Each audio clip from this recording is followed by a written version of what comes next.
In process systems, physical conditions such as pressure, temperature, level, and flow are subject to change. These changeable conditions are called process variables. To help maintain the efficiency of a process, the values of these variables are often controlled by automatic process control systems. Part of an operator's responsibility is to use these control systems and understand how they work. Many plant processes are monitored and regulated by some type of process control system. A process control system monitors the value of a process variable and provides actions that control the value of the variable. Two basic types of process control are manual control and automatic control. With manual control, an operator monitors the value of a process variable and then manually makes whatever adjustments are necessary to control the process. Automatic control is basically a form of control that's performed with little or no human intervention. To get a better understanding of how an automatic control system works, we'll use this simplified illustration of a system that's used to control the level of water in a tank. Since the level of the water is what's maintained at a desired value, it can be thought of as the controlled variable in the system. It can also be thought of as the measured variable, because the control system uses it as a basis for making operating changes. The level of the water will remain constant as long as the flow of water into the tank equals the flow of water out of the tank. In this system, the water level is controlled by regulating the flow of water into the tank. For that reason, the flow of water into the tank is called the manipulated variable. As with all automatic control systems, this system has four basic parts or elements. One element, the primary element, is a sensing device that's located where the process variable is monitored. In this system, the primary element is a float that senses the level of water in the tank. The float is connected through a mechanical linkage to the second element in the system, a measuring element. In this system, the measuring element is a transmitter. The transmitter detects the position of the float and transmits a signal representing the level in the tank to the third element in the system, a controlling element. The controlling element, or controller, measures the signal from the transmitter, compares the signal to the desired level setting, computes any difference between the two values, and if necessary, produces a corrective signal. The controller sends the corrective signal to the final control element, which in this case is a control valve. The control valve adjusts the flow of water to the tank as needed to keep the level at the desired setting. When a process is operating normally, the variables for that process will be at or near their desired values. The desired value of a process variable is known as the set point. For example, the set point for the water level in this system is 3 feet. When the values of the process variables in a system remain relatively constant over a period of time, the system is said to be operating under steady-state conditions. Most control systems will allow slight variations in the values of process variables. But if the value of a variable changes significantly from its set point, corrective action may be needed to return the process to its original operating conditions. To see how a process disturbance can affect a control system, let's look at the automatic level control system that we saw earlier. In this example, a process disturbance causes a decrease in the demand for water from the tank. The decrease in demand causes the level of water and the float to rise. In this case, the water level rises to 4 feet. The movement of the float is transferred through the mechanical linkage to the transmitter. The transmitter then sends a signal that's proportional to the increased water level to the controller. When the controller receives the signal, it measures the signal, compares the measured value to set point, and computes the difference between the two values. The controller then sends a corrective signal to the control valve. The control valve responds to the signal from the controller by closing to reduce the flow of water to the tank. This compensates for the decrease in demand that caused the water level to rise. As a result, the level returns to its original set point value of 3 feet. The transmitter is the measuring element in this system. It detects the position of the float and transmits a signal representing the level to the controlling element. One of the basic methods of control used by automatic process control systems is feedback control. In a feedback control system, a control action is initiated after the controlled variable has deviated from set point. To see how an automatic feedback control system works, we'll use this illustration of a heat exchange process. In this system, steam is used to heat water. The steam enters the system through a valve, then flows through tubes inside the heater, and exits the heater through a pipe on the other side. The steam transfers heat to the water, which enters the heater at the top, flows around the tubes, and exits the heater at the bottom. The temperature of the water at the outlet of the heater is the controlled variable for the system. It's also the measured variable, because the control system uses it as a basis for making operating changes. The manipulated variable in this system is the inlet steam flow. That is, the steam flow to the heater. It's adjusted to keep the outlet water temperature at set point. The primary element in this feedback control system is a temperature sensing device in the outlet water line. More specifically, the device is a temperature sensing bulb, which contains a gas. If the temperature of the water leaving the heater increases, the gas in the bulb expands. This causes a pressure increase that's carried along the tubing connecting the bulb to a temperature transmitter. The transmitter sends a pneumatic signal that's proportional to the water temperature to a controller. The controller measures the signal and compares it to set point. This is how the controller detects that the temperature of the water has increased. The controller then computes the difference between the temperature of the water and set point and sends a corrective signal to the final control element in the system, which is the control valve. The control valve responds to the signal from the controller by closing to reduce the amount of steam flow to the heater.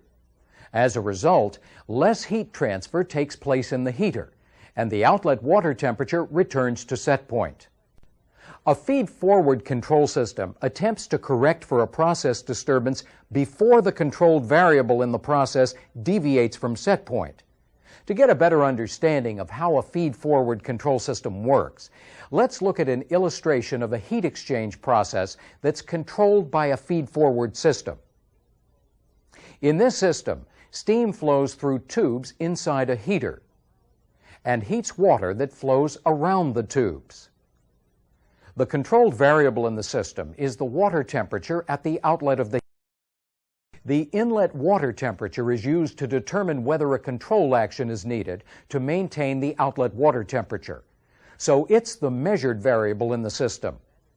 The manipulated variable, that is, the variable that's adjusted to maintain the outlet water temperature, is the steam flow into the heater. The feed-forward control system works like this. If the temperature of the water entering the heater changes, the primary element in the system, in this case, a temperature-sensing bulb, detects the change in temperature and changes the signal that it sends to a transmitter. The transmitter measures the signal from the temperature-sensing bulb and sends a proportional signal to a controller. The controller measures the signal from the transmitter and compares it to set point. If there's a difference between the two values, the controller sends a signal to the final control element in the system, the control valve. The control valve responds by opening or closing to change the amount of steam flow to the heater. If the temperature of the water flowing to the heater decreases, the control system opens the control valve to increase the steam flow to the heater. This provides more heat for transfer to the water and prevents the outlet water temperature from dropping below its desired value. Now, if the temperature of the water entering the heater increases, the control system closes the control valve to allow less steam to enter the heater. As a result, less heat is transferred to the water, and the outlet water temperature is kept from rising above its desired value. A feed-forward control system can be effective at correcting for certain process disturbances before the disturbance affects the controlled variable in the process. However, there are many possible disturbances in a process, and a typical feed-forward control system may not be able to respond to every one of them.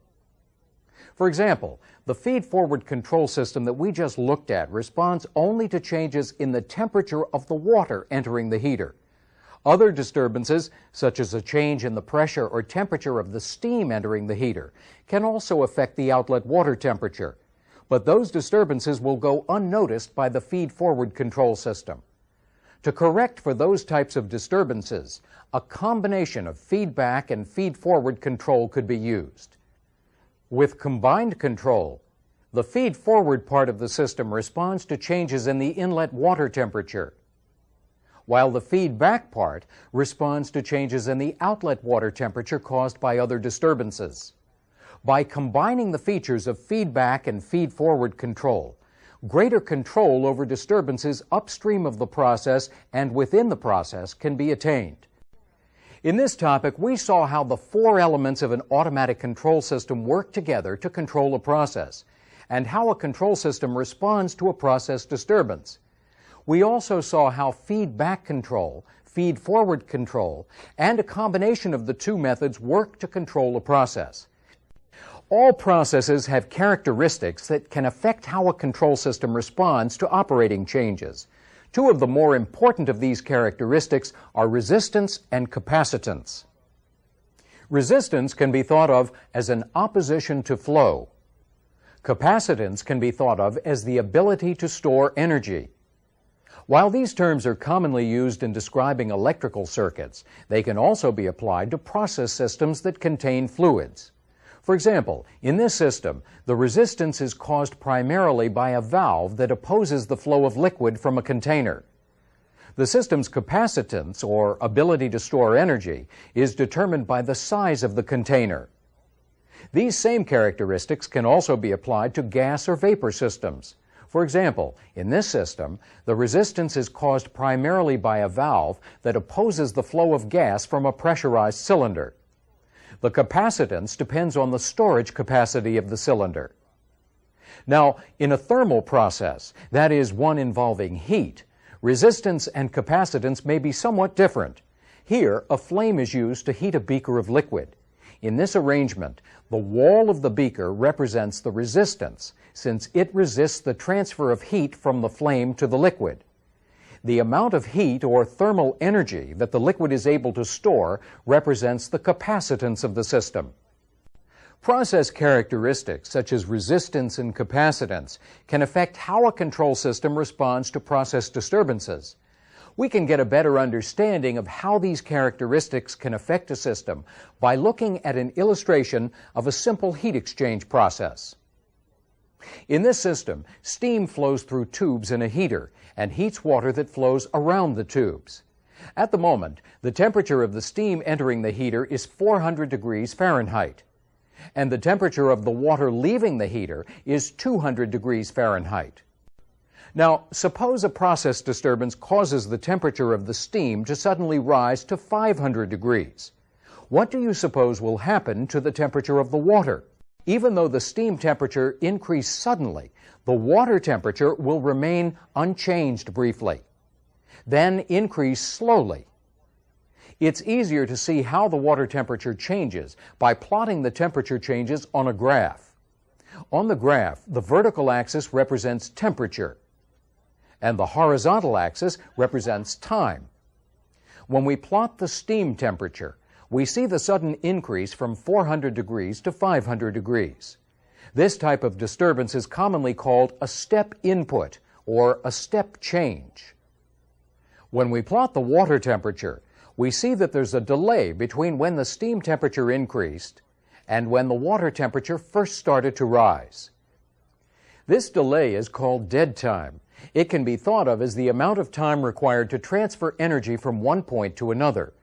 In the heater, the transfer of heat from the steam to the water was delayed.